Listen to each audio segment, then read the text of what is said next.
Okay, so the baby schema effect comes back to a theory by a Nazi, unfortunately, ethologist who studied behaviour back in the 1940s called Konrad Lorenz, and he recognised that the proportion of infant faces had a particular way of affecting adults. So those proportions are sort of big eyes, round faces, big cheeks, very small features. Anything that looks cute corresponds to this schema or pattern in nature, which is the baby schema. So the mini car has baby schema, pug dogs have baby schema, anything that's cute has baby schema pretty much. Anything from Disney has baby schema, definitely.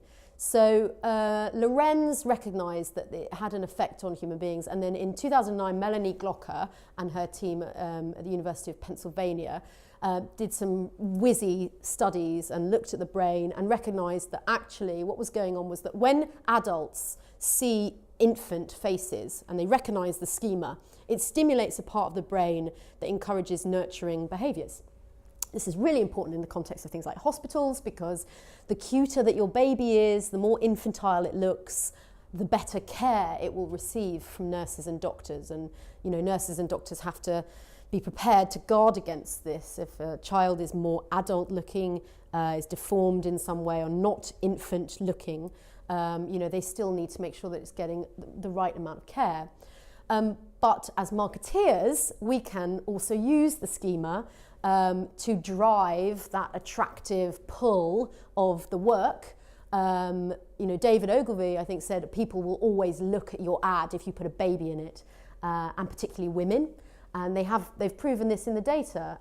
We are drawn to infant faces. There's not quite as much cute stuff consumed on the internet as there is porn, but it's not far off.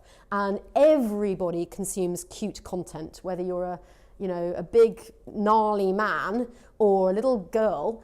Everybody likes images of kittens and Boo the dog and puppies and babies, because it's sort of, I think it probably makes us feel important in how it stimulates that nurturing behaviours.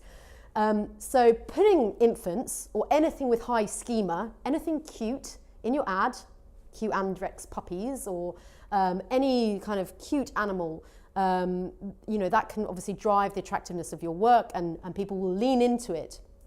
But you can also play around with this. There's an interesting example recently from Boots, which is a pharmacy chain here in the UK, and they very affectively, really tapping into the emotional power of the baby schema, produced a series of ads for sun cream where they looked like they tattooed onto children's faces Mallorca 2017 or various like holidays that the kids had been on.